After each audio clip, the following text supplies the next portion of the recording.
Welcome to J is for Justice podcast. If live breaking news and following true crime is your thing, then please consider subscribing to my channel. And if you like what you see in my videos, please consider giving them a thumbs up.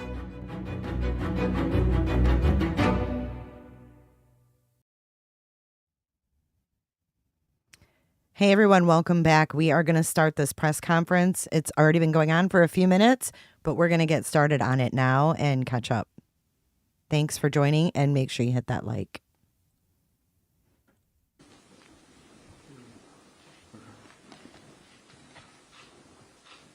Andrew.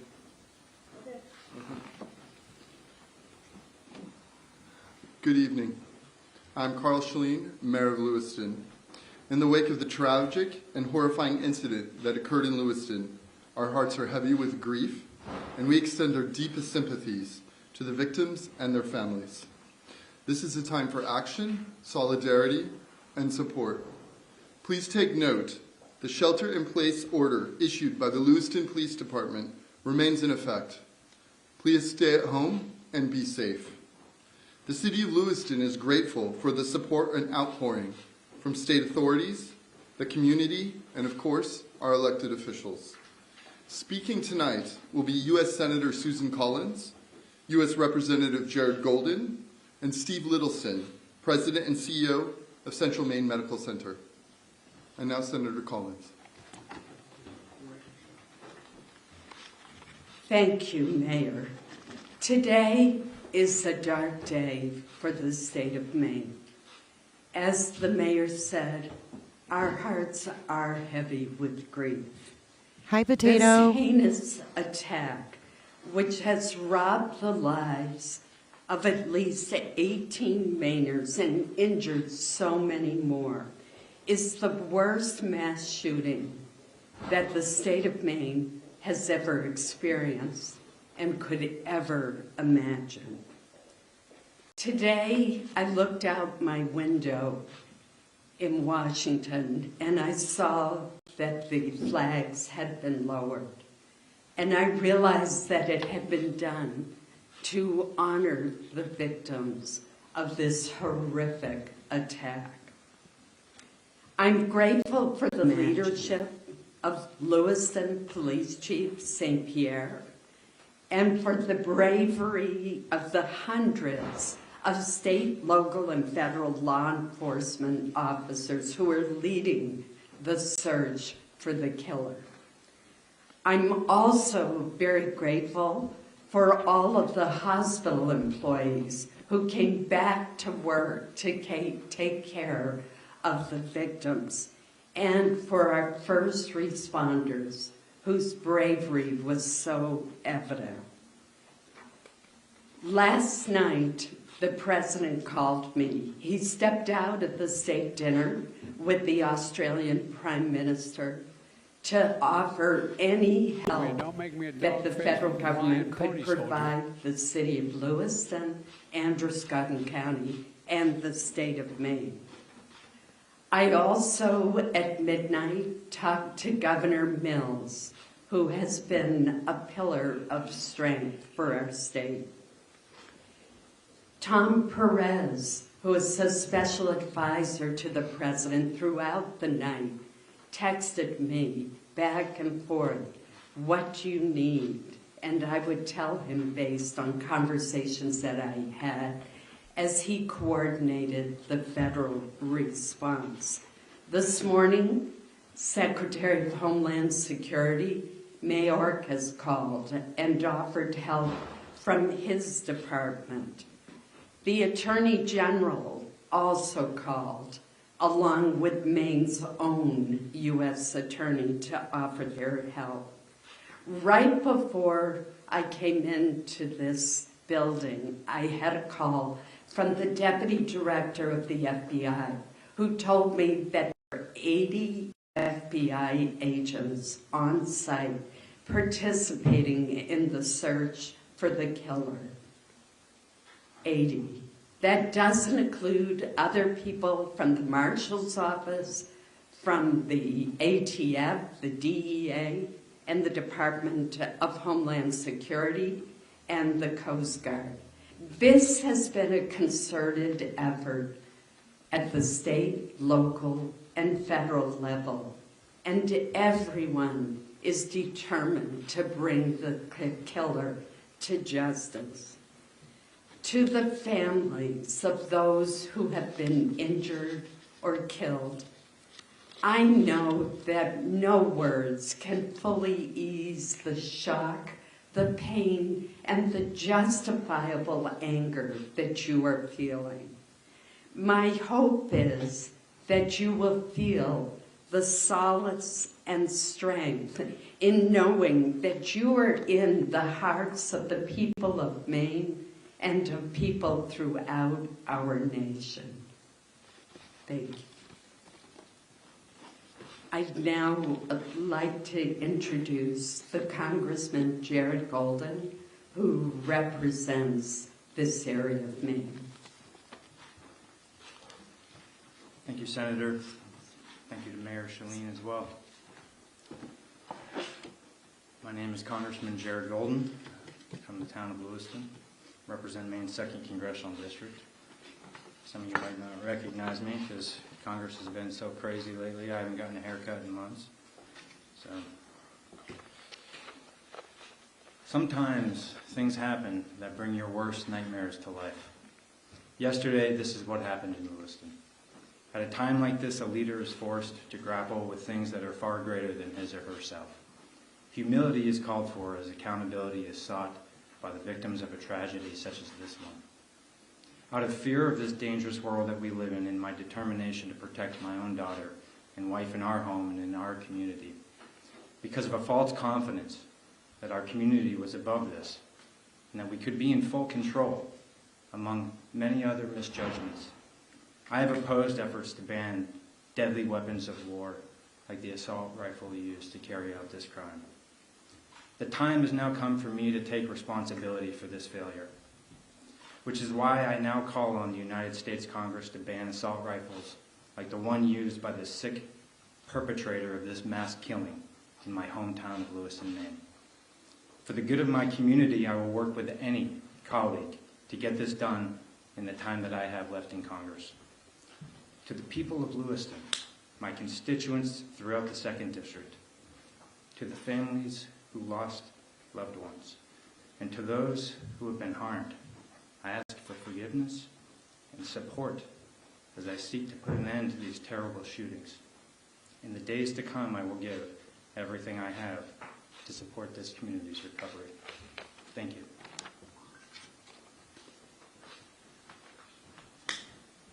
And now I would like to introduce Steve Littleson, President and CEO of Central Maine Medical Center. Good evening, everybody. I'm Steve Littleson, the CEO of Central Maine Healthcare, which includes Central Maine Medical Center here in Lewiston. On behalf of the 3,000 professionals and team members of Central Maine Healthcare, I too would like to extend our deepest condolences to the families of the victims of the events of last night. I would also like to acknowledge the compassion and the expertise and the teamwork displayed by the healthcare professionals in this community last night when called upon under the most extreme circumstances. Just to give you the numbers as we have them now, I know there's been some confusion, and I would like to take the opportunity to just let you know what we dealt with and what we have currently in our hospital. All but one of the patients that were taken from the scenes last night were brought to Central Maine Medical Center. One was transported directly to St. Mary's Medical Center here in Lewiston. Of those patients, 2 were treated and discharged. One of those patients was transferred from Central Maine Medical Center to Maine Medical Center in Portland. 3 patients, unfortunately, passed away in Central Maine Medical Center last night. Of those, 8 remain now, and we have 5 patients who are in stable condition, 3 who are in critical condition in our critical care unit. Just to give you a sense of the scope of what we dealt with within a relatively short period of time, last night within about 45 minutes to an hour, we had 6 fully staffed and running operating rooms at Central Maine Medical Center caring for the wounded and the victims. The professionals that were operating simultaneously in those 6 operating rooms included orthopedic surgeons, general trauma surgeons, urologists, vascular surgeons, as well as anesthesiologists and support personnel. I would like to also express our appreciation for all of the support that we received and continue to receive even through today. First from the City of Lewiston, secondly from law enforcement. We still have a law enforcement presence on the campus at Central Maine Medical Center. The other area hospitals that came to our support, we needed blood transferred to Central Maine Medical Center very quickly, and 2 of the hospitals, Maine General and St. Mary's, accommodated us. Maine Med in Portland stood by and was ready to accept patients, and as you know, they did accept one of the patients that we transferred to them. And also the various community partners that came to aid and support us last night, including emergency response personnel, personnel from Life Flight of Maine, and others. As one of the counselors said to me before we walked in tonight, you know, often people underestimate our capabilities here to care for people locally. I think last night we proved that by working together we can do just that under the most trying circumstances. Thank you.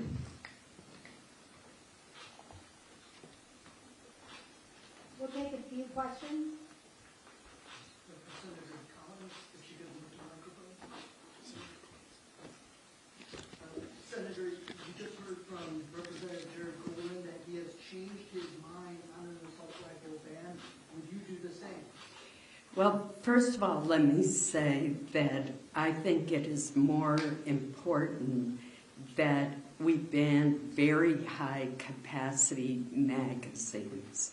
I think that would have more input and more effectiveness. We had an assault weapon ban, which I supported, that was in effect for 10 years. It applied to, I believe, 17 or 19 styles of weapons. Later, the late Senator Dianne Feinstein proposed an expansion that would have covered 157 weapons, and it was based not on functionality, but on cosmetic features. So there's always more that we can do. I was a co-author of the Bipartisan Safer Communities Act, which provided funding, for example, for red and yellow flag laws and for mental health clinics, which I think is important as well. So certainly there's always more that can be done. Senator, a decade ago, though, you opposed legislation that limited access to expanded, stocks and firearms capacity. Are you suggesting that you would do something different now? I don't believe you're correct. For example, I was the lead Republican sponsor of a bill that would ban bump stocks, which have the ability to turn a semi-automatic into a fully automatic machine gun. And that legislation has not been enacted into law. There was an attempt to do it by regulation, but it was struck down by the courts. I still support the bump stock legislation. The other thing that I think we can look at is, and I advocated, was to increase the age at which you could purchase a high-capacity rifle from 18 to 21, the way it is for a handgun. Senator Collins, you mentioned there are a lot of questions about the whereabouts of Robert Card. You mentioned a number of agencies searching for him. Can you offer any more details regarding the whereabouts of Card or how close we're getting to finding him? I cannot, because I don't want to jeopardize the search for him in any way. I have talked extensively to law enforcement, and as I said just very recently with the FBI deputy director. But I certainly don't want to jeopardize the search in any way. We get a flag laws used in this case.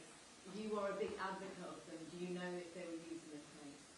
I'm sorry, I couldn't. We get a flag laws used in this case. To my, I don't know. That's a very good You question. said that Maine got it right when it came to yellow flag Maine laws. does have a good yellow But flag. if it's true, as we are hearing, that Robert Card had mental health issues and he was, the police put him forward for evaluation, you got it wrong. No, I don't know whether there was a report to trigger the yellow flag law. It's certainly on the face of the facts that we have. It seems. Could you let me finish, please? It certainly seems that on the basis of the facts that we have, that the yellow flag law should have been triggered if, in fact, the suspect was hospitalized for 2 weeks for mental illness. That should have triggered the yellow flag law, and he should have been separated from his weapons. I'm sure after the fact that's going to be looked at very closely. Obviously, that's a state issue, and I do not have knowledge of what happened in that instance. Don't smile right now, lady. Mark Stone from Sky News. Thank you for your time. I wonder if I could just ask you about the weapons again. Why do you think it is that you and so many other lawmakers in America believe it is right for Americans to have the right to own such high-velocity weapons? Well, first of all, let me say, and I'll repeat it again, that for 10 years we had a ban on certain kinds of assault weapons, and I supported that ban. And when George W. Bush proposed that it be extended for 10 more years, I supported that effort, which did not succeed. Later, years later, there was an attempt by former Senator Dianne Feinstein to greatly expand the number of weapons that would be covered by that ban. And it was based not on lethality, but more on how they looked, on cosmetic features. And I did not think that that was appropriate. We do have a Second Amendment in our country. And that gives And- people the right to own a weapon that powerful, do you think? And Maine, I would point out, has one of the highest rates of gun ownership in the country and has a long heritage of responsible gun ownership. It has also had a very low rate of violence. What makes this crime so heinous is in a typical year, Maine might have 22 murders, and last night we almost approached the number for the entire year. Is anyone So thank you so much. I am here to help you learn. Shut up. I'm not going to investigation now, but thank you so much, and I appreciate your patience with us in this news conference. Thank you all. Thank you. Wait, that was it? You. What? How was that the presser? Guys, it's over? We heard about George Bush and all this political garbage. We don't know an update on the case at all. No one asked. Why did no one ask? Oh my God. God forbid, one comment. I mean, if that wasn't blatantly, obviously, politically driven, what in the hell did we just watch? I guess we have to go to Twitter to get the real news. We had to go to Twitter to get the real news. Let's see here.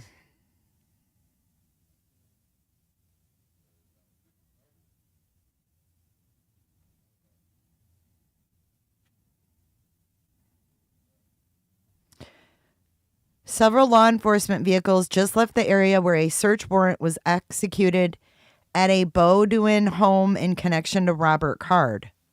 So they've now left. Hold on, let's see what else we have.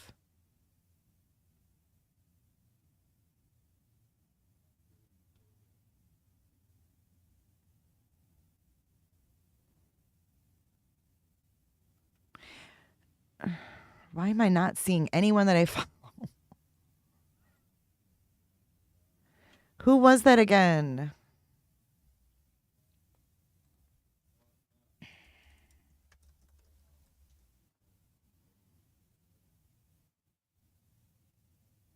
Now they're looking in the river? Why weren't they looking in the river before? All right, we're going to go back through the stuff we missed. We're going to go back through the stuff we missed. Okay. 4 hours ago, let's see. The U.S. Coast Guard is hunting for Maine mass shooting suspect Robert Card in the Kennebec River, where they think he escaped by boat. And then we have update, all clear.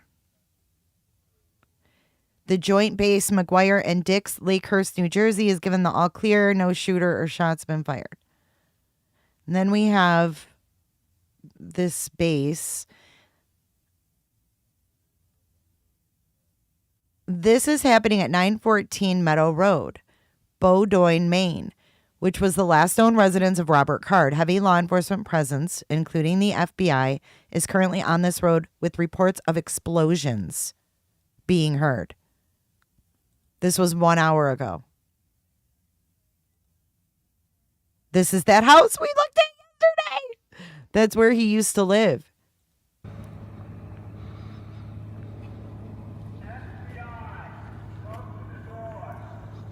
That's something you never want to hear. Open the door.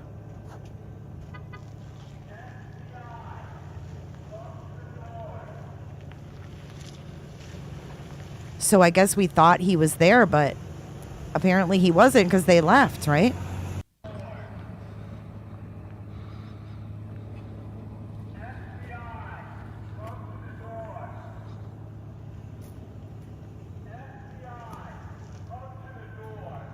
So they're at a house. They thought he was there and he's not.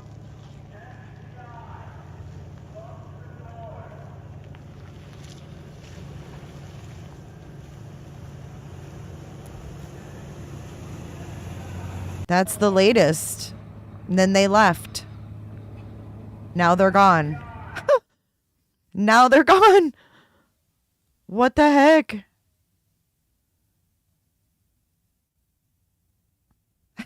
This is Lizzie Bones. They found his car at a boat ramp last night, and now they're searching for his boat, like today.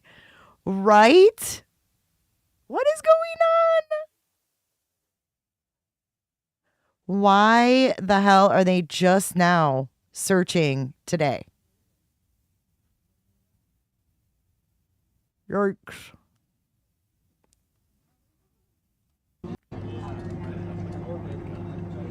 Meadow Road. Which was nothing. He wasn't there. All the media was there. They thought he was there, but he's not.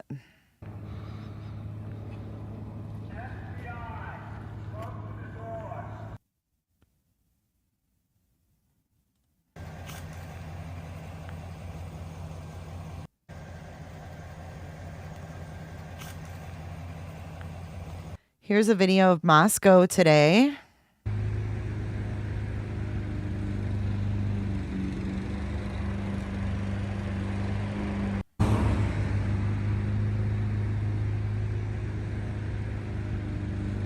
She's the senator, I think.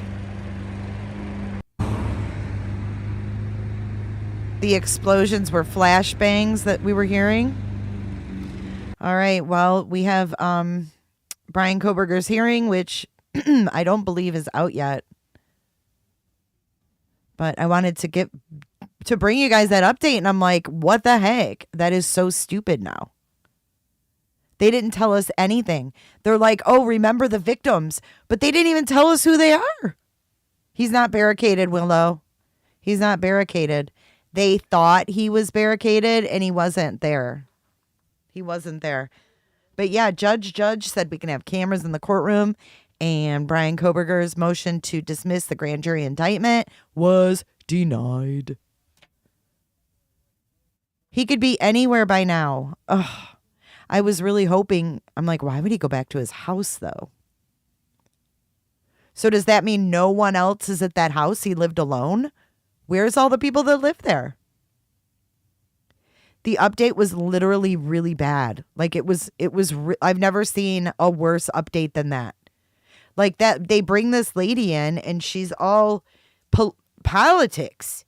Can you imagine being one of the victims' family members and have that be the update?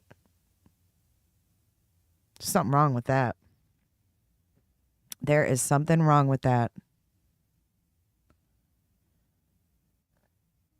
We thought he was barricaded, and it turns out he's not. Here is another interview with a neighbor. Let's watch this. But we also today learned a little bit more about Robert Card. He lives in a town about 20 minutes from here. Let me show you where he lives. He lives in Bowdoin, Maine. And as you can see, we couldn't get to his house because ATF and police agents have surrounded it and cut off the streets. Neighbors in that area, many of them wouldn't talk to us out of loyalty to the Card family. Meanwhile, just up the road, okay, wait a minute. is a cattle family. They're a cattle family? Wait a minute. So we automatically this morning heard that this family was a family that everyone needed to stay away from. Stay away from the Card family. But now we have the neighbors not speaking out of loyalty. Loyalty? So which is it? Are they this right-wing militia, January 13th family? Or are they a cattle family who owns a lot of cattle? Which means usually there's a lot of money involved in that.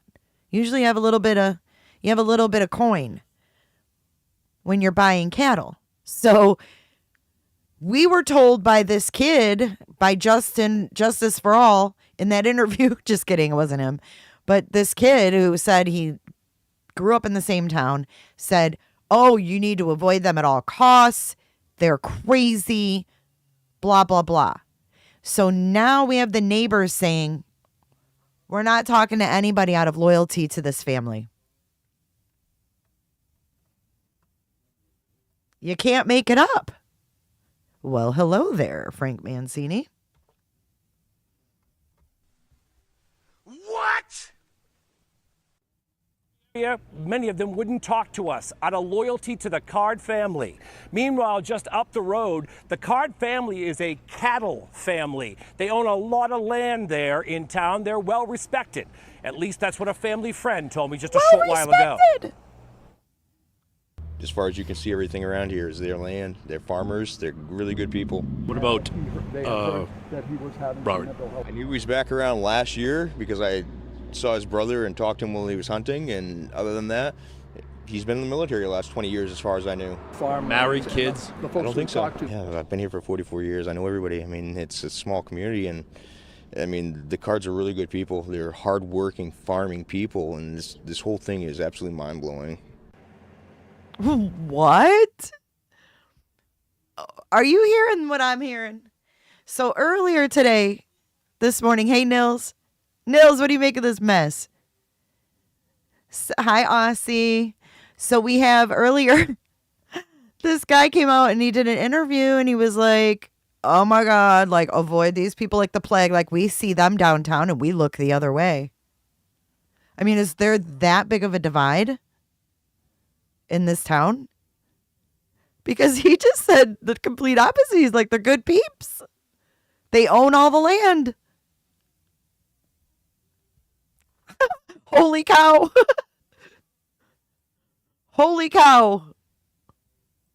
In Bowdoin, Maine, and as you can see, we couldn't get to his house because ATF and police agents have surrounded it and cut off the streets. Neighbors in that area, many of them wouldn't talk to us out of loyalty to the Card family.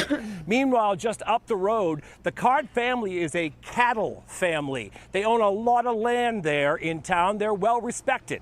At least that's what a family friend told me just a short while ago. As far as you can see, everything around here is their land. They're farmers. They're really good people. What about Robert? I knew he was back around last year because I saw his brother and talked to him while he was hunting. And other than that, he's been in the military the last 20 years as far as I knew. Married, kids? I don't think so. Yeah, I've been here for 44 years. I know everybody. I mean, it's a small community, and I mean, the Cards are really good people. They're hardworking, farming people, and this whole thing is absolutely mind-blowing. What? He says so many good things about them. And then, wait, let's find the other one that we watched earlier. The one with that kid. Let me see if I can find it. I played it earlier this morning, so I should be able to find it pretty quick. It's like night and day. I can't even believe it. I've never seen like such a stark difference.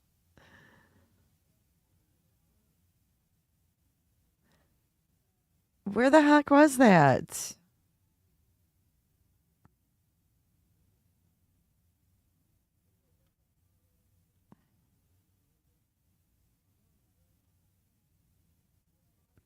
Who was that other interview with? It's on the Cards. They don't want beef with them. Let me pull it from my old video. Hold up. We have to go back to this. All right, let me find it. Because this is bananas, you guys. Can you say this is bananas? Bananas.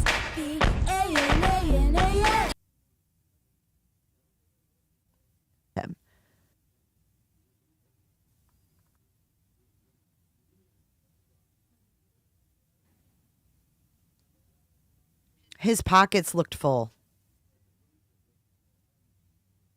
Okay, so this is the guy. Near there. Here we go. Mile or half mile away. Bowdoin is a very interesting community. There's kind of like a center hub near the school and the town store, excuse me. And hold on. Video wasn't working. Yes, there are some friends of mine that have been injured. I know there was a baby that was killed at the bowling alley. It was a children's bowling night. A baby? Do you guys believe this guy? So I do know that happened. I'm not going to give any information out until the police officially release the names. But there's going to be a lot of heartache and tragedy that comes from this. Well, Liam, can't we appreciate you taking some time? Continue to stay let's safe. Watch this again. Grew up near Robert Card and his family. Can you tell us anything Main you know about the event. person of interest in these shootings?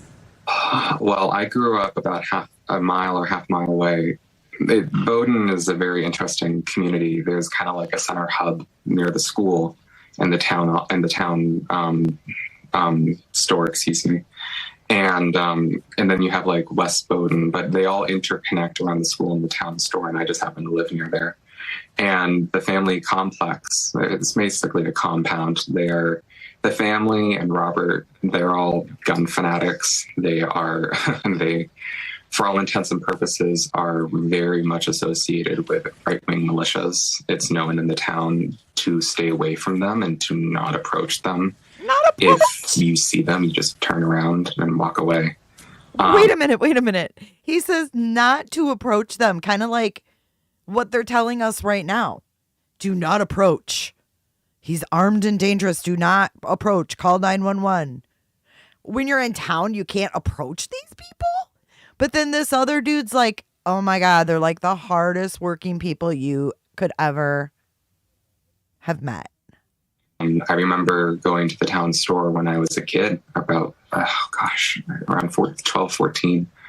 And I remember very vividly, it's just been the image that's been kind of going around in my head, is I'm going to the store and there's a way station there for deer. So he had just killed a deer with his buddies, and the deer was hanging and blood was dripping on the ground from the deer, and he was covered in blood with a gun on his back with a giant grin on his face. And they were all smoking cigarettes and drinking their morning coffee and like praising each other. And also they would shoot guns all the time. Like you could hear them every day after school. It was like clockwork. You could hear them shooting guns, and it would the sound would ricochet up the valley. I could even hear it at elementary school. At times you could hear them shooting guns. Liam, real quickly here, we only have a few seconds, but this is a close-knit community. Do you have friends who you know were injured last night? Yes, there are some friends of mine that have been injured. I know there was a baby that was killed at the bowling alley. It was a children's bowling night. So I do know that happened. I'm not going to give any information out until the police officially release the names. But there's going to be a lot of heartache and tragedy that comes from this. Well, Liam, Kent, we appreciate you taking some time. Continue to stay safe, and we'll make sure to check back in with you, okay? What did we just watch? Okay, we've got that. And then we've got this.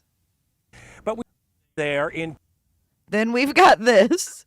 As you can see, everything around here is their land. They're farmers. They're really good people. What about Robert? I knew he was back around last year because I saw his brother and talked to him while he was hunting. And other than that, he's been in the military the last 20 years as far as I knew. Married, kids? I don't think so. Yeah, I've been here for 44 years. I know everybody. I mean, it's a small community, and I mean, the Cards are really good people. They're hardworking, farming people, and this whole thing is absolutely mind-blowing.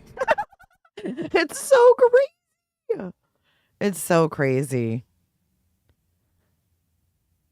I don't know what Liam's problem is, but Liam needs to take a pill. He needs a chill pill. I mean, this is like night and freaking day, right? So then meanwhile, right? Meanwhile, we have this and this, these two interviews. And then we get this bullshit press conference with this senator lady, another congressman talking about it was senators and congressmen. You know why? Because the police are out trying to find this douchebag. But we just had like a political little banter going on between reporters and these politicians. Not once did they mention any of the victims. Not once did they say where they are in the process of identifying the victims. They went on and on about banning these long guns. 2 interviews, 2 Americas. If it's that divided, that is really crazy to me. Carlin. Karchi says it's all AI. I just can't get over it. I really can't. Antonio says, remember when you could agree to disagree and speak freely with zero fear of being fired from a job or canceled? Yeah. They haven't confirmed anything. It was Tim Bray. It was one of the strangest. I walked away with the strangest feeling I've ever had from a press conference. You know, sometimes we're disappointed. We're like, you know, we didn't get any information. But I mean, this was just ridiculous. Let me see if there's any other interviews with any other people that knew him that I can find. I don't see any. I'm still waiting for the Koberger hearing. So we will go live as soon as we get that. But I'm going to hop off here since that's about it, guys. Sad, but true. Sad, but true. Let me check my email really quick for that. For Koberger. And then if it is there, we will.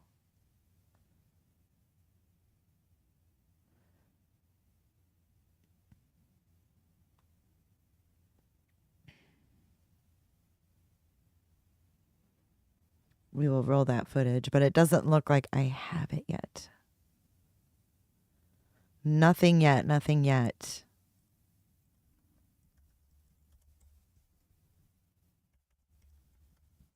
I can't wait to see it. All right. Yep. Nothing yet, guys. So I will put an event up and you guys can hit the notify button so that you will get notified when it does get released. I will stream it. Okay. Yeah. It's like Danilo Cavalcante 2.0. Ragin' Cajun. You never even heard of the pileup either? Wow. Liam is to AI as the neighbor is to AI. It is very sad. I wish that we had better news, but we'll keep our eye on it. And as soon as Koberger is out, let me see if I can get that. Let me see if I can get that that event going right now, so you guys can head on over and give it a like-see, or give it a not a like-see. Give it a notify me. Give it a notify me. And if you're not around later, you can catch it on Replay Crew. And tomorrow morning for IJ Live, 10 a.m. Eastern Standard Time, we are going to be going over the Michael Vaughn case and a really interesting interview that was conducted by JLR. So we will be watching that tomorrow morning. And here is the link, Jennifer, to the event. So we're going to have two Jennifers. Can't stop addicted to the shindig. I know, Teresa. Thank you guys for your support. I really, really appreciate you. So we will be back shortly as soon as that is let out. So let's dance it out, guys, and I'll see you guys in a little while. We are not done for today. We are not done yet. I'll see you guys in a little bit. Bye, Jennifer. You know Dawn's full of shit. I don't really care about you and your problems. We came home, we planted flowers on the side of the house. I have heard enough about you and your problems. I don't give a damn. I don't give a damn. I don't give a damn. Yeah. Is it one Jennifer or two Jennifers? Hold up. Wait a minute. Something ain't right. You wanna be with me. You wanna feel something real, but I'm feeling differently. You're making plans to get to friends, but they face the fact that I ain't got time, I ain't got time, I ain't got time for that. Is it one Jennifer or two Jennifers? Everybody does that. It's okay. Thanks so much, Jennifer. Bye, Jennifer. It's in the water. What the Listen. No, you don't run the place. Guess what? I do today.